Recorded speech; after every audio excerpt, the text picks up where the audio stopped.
Nous revenons avec nos invités, Sylvestre Béni, Firmin Keko, Agbo et Komi Mayaba. On parlait de la Centrafrique, l'hostilité contre les casse-bleus à un niveau inacceptable selon les propos d'Antonio Guterres, le patron de l'ONU, et c'est Sylvestre Béni qui avait la parole. Oui, justement, je disais, prenons juste les événements. Depuis donc la guerre civile qu'a connue donc ce pays, donc vous verrez que avec l'arrivée des Français ou avant l'arrivée des Français, il y avait donc assez de groupes rebelles sur ce territoire-là. Et, et la France essayait donc de les repousser, c'est-à-dire que s'ils veulent prendre la capitale, ils essayaient donc de les repousser jusqu'à une zone donnée et puis on les laisse. Or, aujourd'hui, avec le groupe russe, vous verrez que les autorités centrafricaines sont en train donc de reconquérir petitement, progressivement d'ailleurs, le territoire. 80%. 80%. Or, pourtant, quand les Français étaient là, est-ce qu'il y avait quand même ce score-là? Donc, aujourd'hui, il faudrait quand même saluer les efforts militaires de ce groupe-là. Je ne dis pas ici qu'il n'y a pas des actions. Il peut y avoir. Parce qu'après, oui, il y a quand même les organisations donc, de droits de l'homme, Human Rights Watch et tout ce qui va avec. Mais ces associations-là aussi qui les financent. Oui, qui les financent. Donc, celui qui te finance peut véritablement te dicter des lois. Et peut-être que je vais terminer là pour te redonner la parole. Je vais nuancer, je comprends parfaitement la logique donc, de Firmin, mais je vais un peu nuancer le terme anti-français. En réalité, moi, je continue par dire que en Afrique, il n'y a pas un sentiment anti-français. Parce que nous avons des amis français, nous avons des copains, on discute et tout.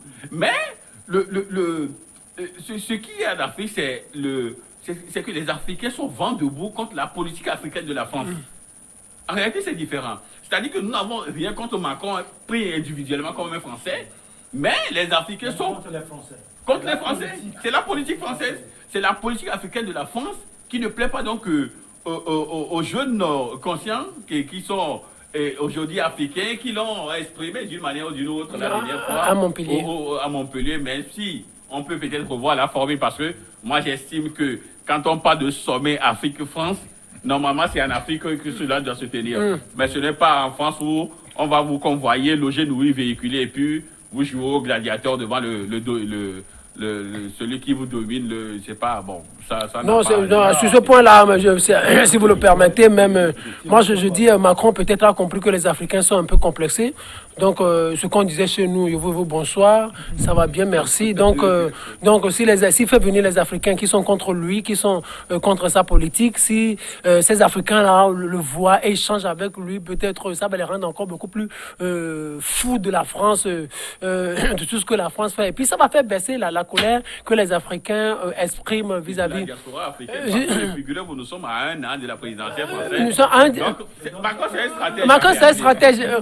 Macron Oui, fait des jeux donc à la colonie africaine française. Oui. Et en faisant venir des jeunes là, ça va beaucoup, ça va impacter son électorat. Et puis, ce qu'il attend, c'est ce sentiment-là qu'il veut faire disparaître. Parce qu'il sait qu'en réalité, la manière dont le monde est en train d'évoluer, ces chefs d'État avec qui ils ont eu à conclure des contrats sont en train de partir. Et il sera obligé de conclure de nouveaux contrats, de nouvelles conventions avec des jeunes. Des jeunes aujourd'hui qui sont beaucoup plus ouverts que leurs anciens, tout ça, parce qu'aujourd'hui, il y a les réseaux sociaux, il y a les canaux de communication ont beaucoup évolué. Donc, il faut asseoir un dialogue avec ces jeunes-là, les rassurer. Et donc, quand il sera agi de conclure de nouveaux contrats avec ces jeunes, la tâche lui sera beaucoup plus facile. Mais ce que Macron veut faire comprendre aux Africains, c'est qu'ils sont là, mais c'est vous qui avez besoin de nous. C'est pour cela que nous sommes là. C'est vous qui avez besoin de nous. Macron l'a dit.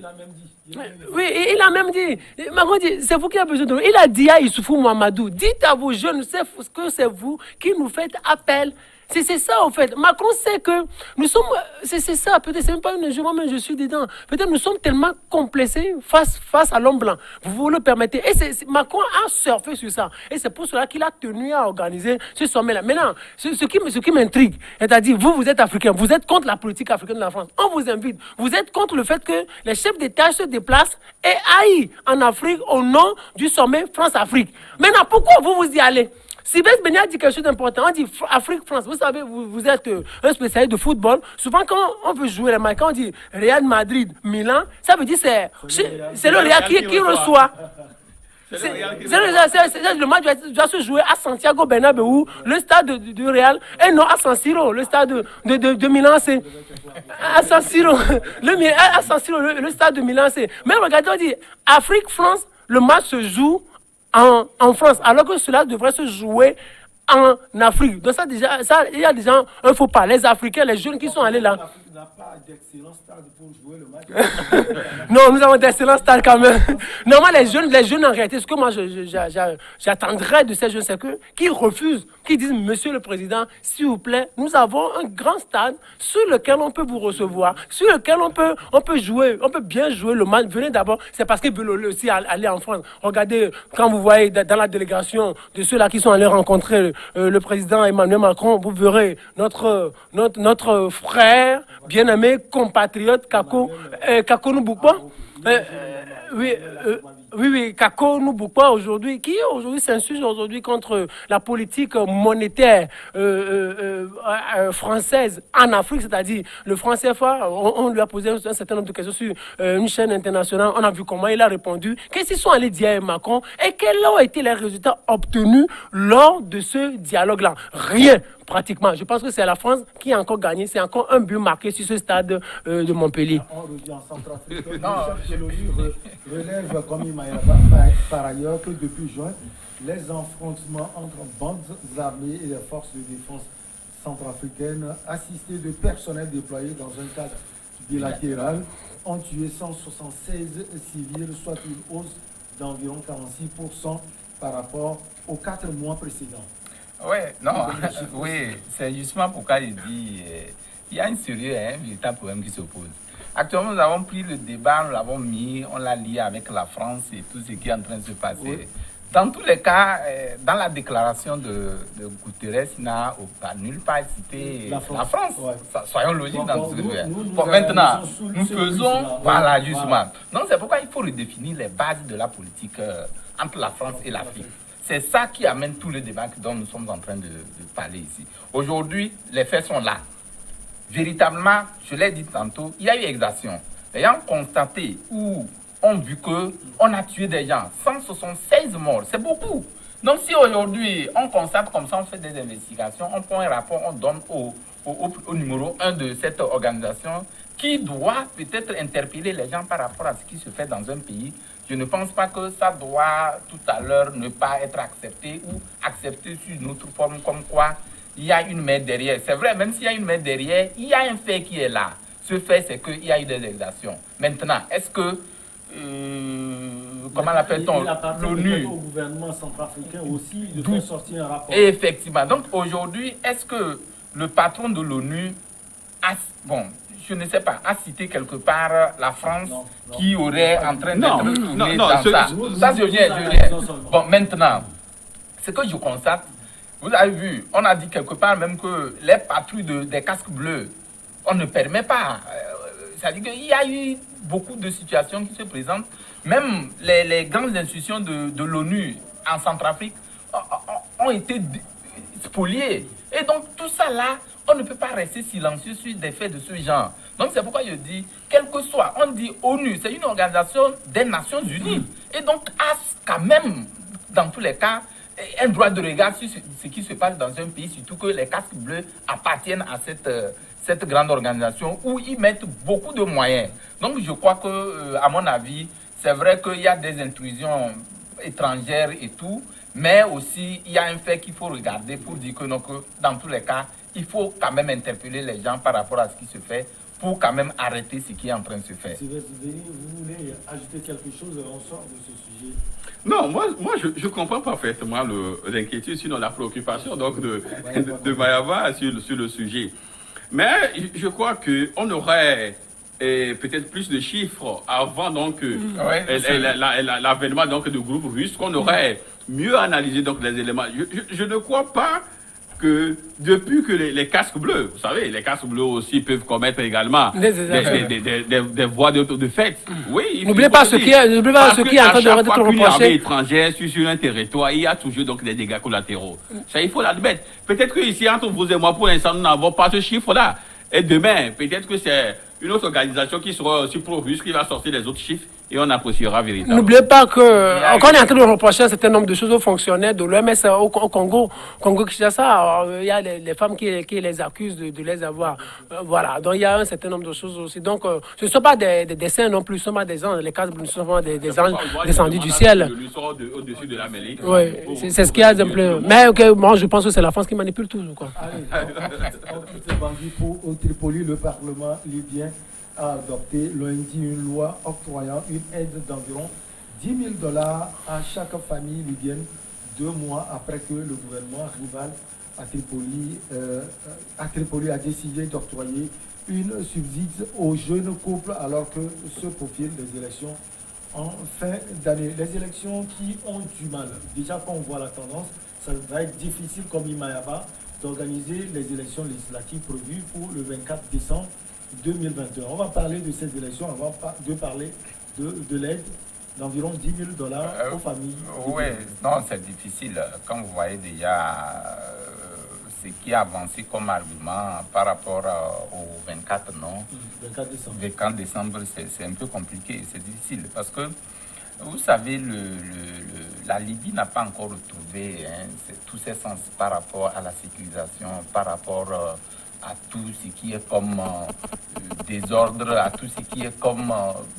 on pouvait mettre ça dans beaucoup de choses. Mais aujourd'hui, quand tu vois la rivalité politique entre les acteurs, le Premier ministre, qui visiblement est du côté de choses, comment l'appelle-t-on, des Américains, de l'Amérique, de l'autre côté aussi, et le président de l'Assemblée nationale, qui, ma foi aussi, n'est pas en bon terme avec ce Premier ministre qui est de l'Ouest. Donc, je crois qu'il y a véritablement à revoir tous ces aspects-là avant de penser à cette élection-là.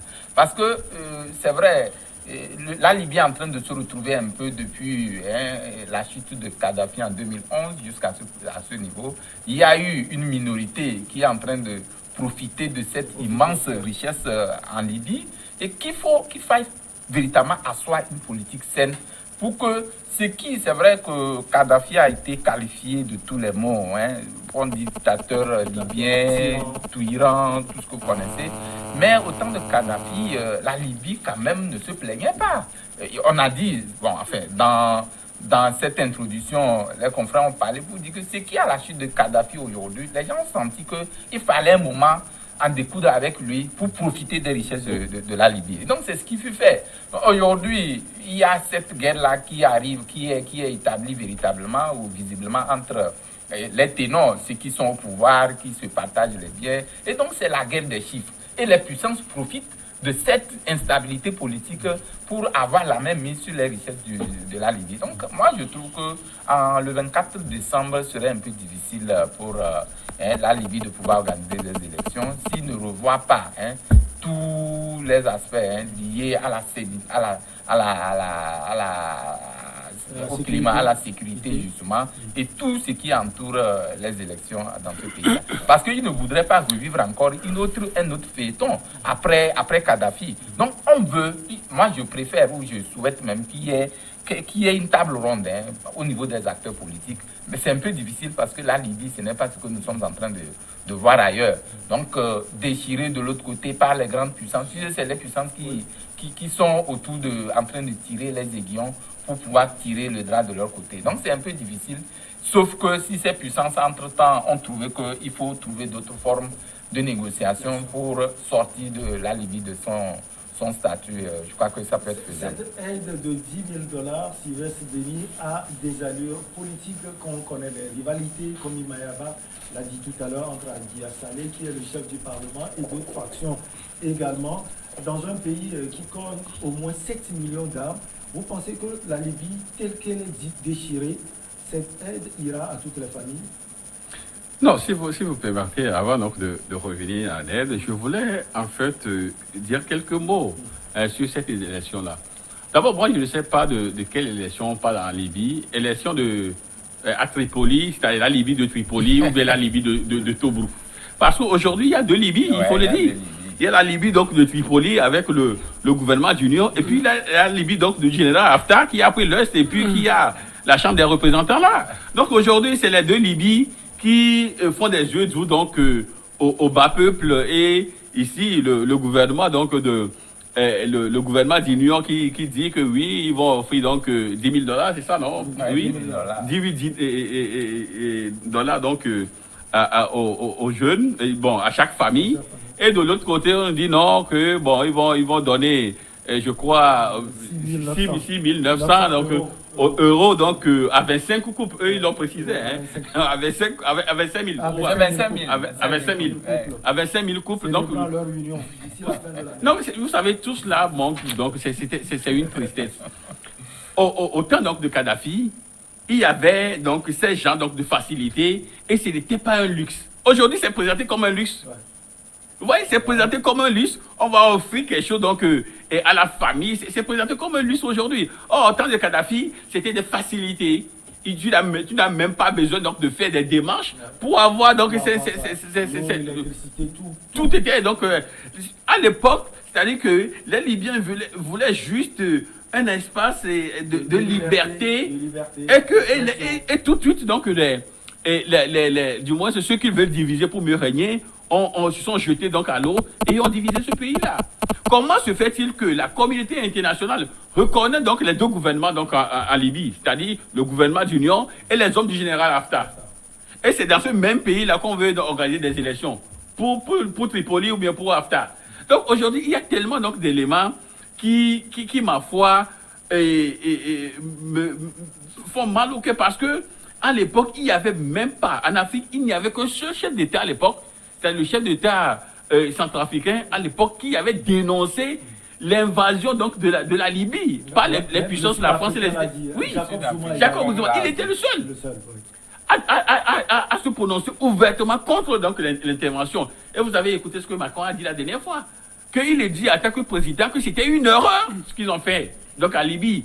Et du fait donc de cette erreur-là, aujourd'hui, ils envahissent l'Afrique avec ce phénomène de terrorisme. Kadhafi était là. Est-ce qu'il y avait le Sahel? Est-ce qu'il y avait des terroristes au Sahel? Kadhafi était là. Est-ce que vous avez vu un Libyen prendre donc la pirogue pour aller chercher quelque chose en Italie? Oh là, l'Italie était aux portes de la Libye. Donc aujourd'hui, ils n'ont plus quand même cette aisance-là parce que ils se disent que oui, les gens leur disent manifestez-vous, et il faut avoir la démocratie et tout ça. Maintenant, ils ont quoi? Ils ont la démocratie, mais ils n'ont pas la paix. Ils ont la démocratie, mais ils n'ont pas la sécurité. Ils ont la démocratie, mais en Libye, si tu sors aujourd'hui, tu n'es pas sûr de revenir le soir. Voilà, aujourd'hui, Kadhafi n'est pas là et on voit le revers de la médaille. C'est pourquoi je dis qu'à un moment donné, il faudrait quand même que les gens comprennent que tant qu'ils veulent faire donc, le jeu de la communauté internationale, la fameuse communauté internationale, qui, ma foi, est souvent pilotée par les États-Unis et la France, tant que vous rentrez dans ce jeu, vous serez les grands perdants. Aujourd'hui, il pleure Kadhafi. Comment on peut comprendre, Firmin Agbo, ces aides multiformes de plusieurs parties, si on peut le dire en Libye? Je pense qu'ils sont en train de blaguer. Ils sont en train de blaguer, c'est tout. Vous savez, le 20 octobre prochain, cela fera exactement 10 ans quand Kadhafi est décédé. Donc, on tuait Kadhafi parce qu'on disait que le pays était en panne de démocratie. Et voilà que le pays vient de passer 10 années sans Kadhafi et on n'arrive pas à instaurer véritablement les bases pour une démocratie saine dans le pays. Il n'y a même pas d'État. Vous imaginez? Donc, pourquoi on a tué Kadhafi? C'était pour la démocratie, parce qu'il n'y avait pas de démocratie et on tue Kadhafi. Et pourquoi on n'arrive pas à instaurer la démocratie? Ça veut dire que la raison évoquée là n'était pas la bienvenue. Moi, je pense qu'on a fait partie Kadhafi, on l'a tué peut-être pour des raisons beaucoup plus géopolitiques. Première chose, parce que Kadhafi a embêté les Occidentaux. Il a passé toute sa vie à embêter les Occidentaux. Il y avait l'attentat de Lockerbie. Entre-temps aussi, où plusieurs personnes ont été tuées. Les Occidentaux ne lui ont pas pardonné. Autre chose, Kadhafi a déchiré la charte des Nations Unies à la tribune des Nations Unies. Les Occidentaux ne lui ont plus pardonné non plus. Autre chose aussi, qui n'est pas des moindres, ça, il a embêté Sarkozy. Il a vu Sarkozy, ils ont parlé. On demande à Sarkozy le 10 décembre 2007, Monsieur Sarkozy, je dis ici, Monsieur Sarkozy, vous avez parlé des droits de l'homme avec Kadhafi. Il dit oui, j'ai évoqué la question des droits de l'homme. J'ai dit au colonel Kadhafi combien était importante la question des droits de l'homme dans son pays. Et maintenant, on reçoit Kadhafi sur France 2 le soir, on lui demande est-ce que vous avez parlé des droits de l'homme avec M. Sarkozy? Il dit non, jamais, j'ai jamais abordé ces questions-là. Diplomatiquement, ce sont des questions qui fâchent. Et aussi, quand vous dites ça, et encore que c'était sur un pays occidental, on vous garde ça, on vous en garde rancune. Et c'est ça qui a suivi Kadhafi. L'autre chose aussi, qui n'est pas des moindres, c'est que Kadhafi a promis 10 milliards d'euros de contrats à Sarkozy. Et après, Kadhafi n'a plus respecté ça. Aucun centime d'euro n'est descendu sur le territoire français. Donc tout ça là... il y avait l'aspect là aussi, il y a le printemps arabe. Donc, voilà. Non, je pense aujourd'hui, de façon géopolitique, je pense que le printemps arabe était organisé par les Occidentaux. Les Occidentaux voulaient redessiner la carte du monde arabe, du monde de l'Afrique blanche. Et donc, on a profité de ça pour dézinguer, pour faire partie de ces dirigeants qui gênaient un peu. Pardon? Le printemps l'avait récupéré. Oui. Moi, je dis... moi, je dis même... Moi, peut-être avec Boazizi, moi, je pense que peut-être c'était des trucs bien organisés. Hein. Aujourd'hui, je suis en train de fouiller pour voir si c'était pas bien organisé, quoi. Oui, non, les Occidentaux ont surfé. Ils ont surfé.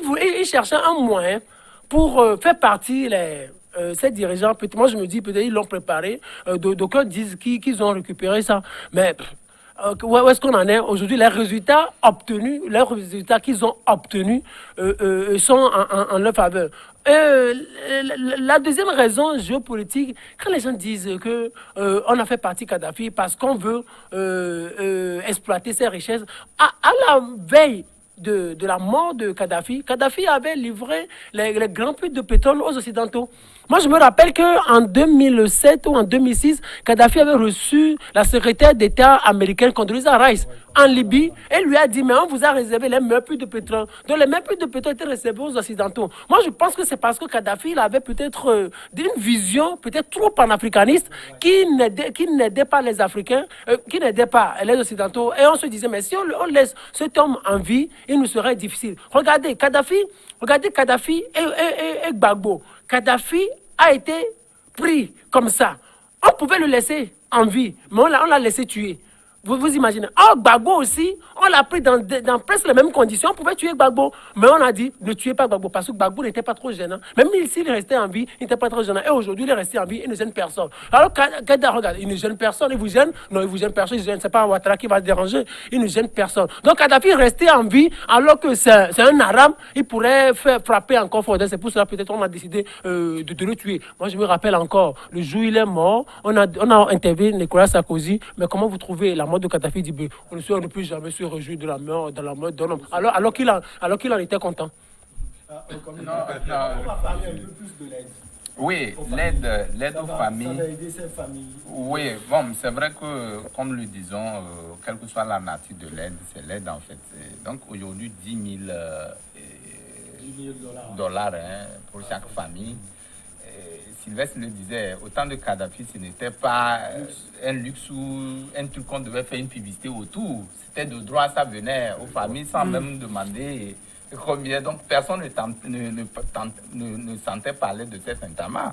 Donc aujourd'hui, c'est présenté, c'est pourquoi justement, ils vont utiliser ces aspects comme des propagandes politiques et faire même des récupérations pour parler des élections qui sont en train d'arriver. Donc, je crois que les Libyens, ce qu'ils veulent aujourd'hui, il est important que la Libye se retrouve. En fait, cette union, puisque la Libye divisée en deux, de l'autre côté, c'est la Libye de Haftar, de l'autre, c'est celui de Tripoli. Je crois que c'est ça, quand même, quelle que soit la richesse d'un pays, quand il n'y a pas une stabilité politique, c'est difficile de pouvoir retrouver les ressources nécessaires qui pourront profiter à ces filles et fils de ce pays. Donc, à mon avis, l'aide dont on parle, hein, et l'Assemblée a voté, c'est vrai qu'on va leur donner à chaque famille $10,000. Bon, d'où vient cet argent? Alors que le pays est en train de sombrer, hein, sur le plan politique. Comment cela sera donné? Maintenant, bon, il y a quand ça va se faire. Donc, après les élections, on ne sait pas, c'est annoncé sans fondamentalement savoir comment serait fait le contour de cette décision qui a été, ou de ce vote qui a été fait par rapport à l'Assemblée. Donc, à mon avis, il va falloir repenser autrement comment il faut penser, hein, à l'unification de la Libye pour que les Libyens se retrouvent entre eux, discuter. Aujourd'hui, on le disait, le problème des migrants, quand ils rentrent, tu vois, le nombre de décès par rapport à ces migrants, vous ne pouvez pas imaginer. Donc aujourd'hui, la Libye est présentée comme un pays où vraiment, si vous n'avez pas un cœur à vous-même, vous ne pouvez pas y mettre. Donc, c'est dire véritablement qu'il faut repenser à cette politique-là pour que les gens puissent retrouver la Libye comme celle de Kadhafi à son moment de règne. Donc, les Occidentaux, c'est vrai, ils ne donneront pas la main tranquille à tous ceux qui seront... D'ailleurs, même c'est les leurs. Quand tu vas à Haftar, le général Haftar, c'est l'homme de choses, comment vous l'appelez? Il est proche voilà. Voilà, donc c'est des gens qui proposent $10,000 aux familles. Il fait 6 000.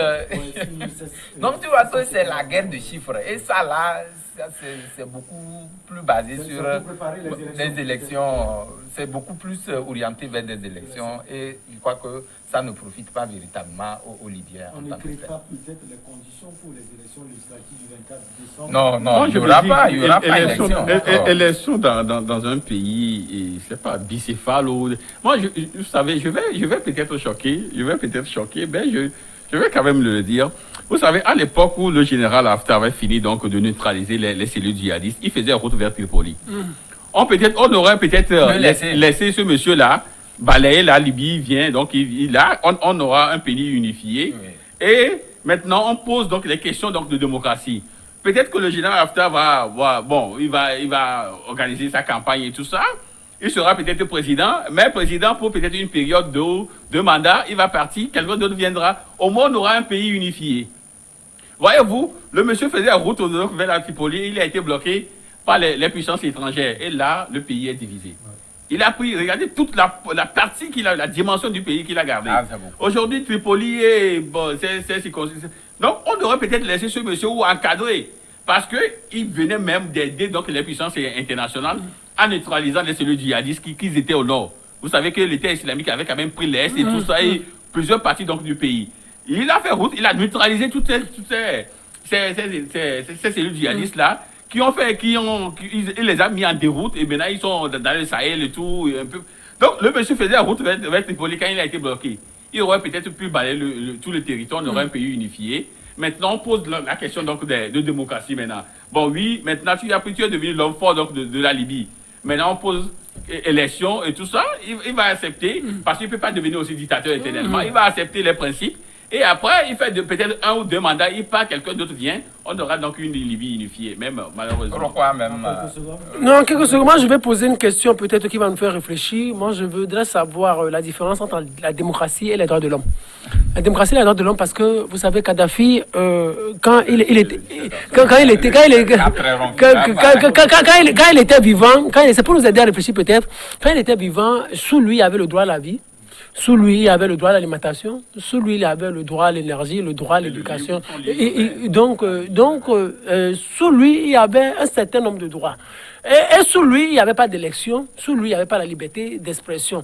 Mais celui-là, maintenant, comment on peut définir le dictateur, le démocrate dans ces circonstances? Le démocrate ou le dictateur, c'est celui qui respecte un certain nombre de droits ou les droits fondamentaux à ses citoyens, mais qui leur prive peut-être de la liberté d'expression. C'est ça le dictateur. Ou le démocrate, c'est celui-là, peut-être, qui vous donne la liberté d'expression, mais qui ne vous assure pas tous les droits. C'est une question importante à laquelle je réfléchis. Parce que moi, je ne sais pas fondamentalement ce qu'on reprochait à Kadhafi, du moment où il respectait un certain nombre de droits fondamentaux à ses citoyens. Non, il est question de faire l'audit pour voir finalement. Oui, oui, c'est important de le dire parce que aujourd'hui, Kadhafi n'est plus. Les gens se demandent qui a tué Kadhafi. Il faut quand même aller à un procès. Ça, il faut chercher les tenants et les D'abord, aboutissants. est-ce que vous avez vu le corps de Kadhafi? Où Bon. est-ce qu'il est enterré?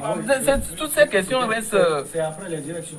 Non, on verra bien. On espère. La pause On est espère. bon. Le journal et on revient avec nos chers invités Sylvestre Béni, Komi Mayaba et Firmin Tekouabou.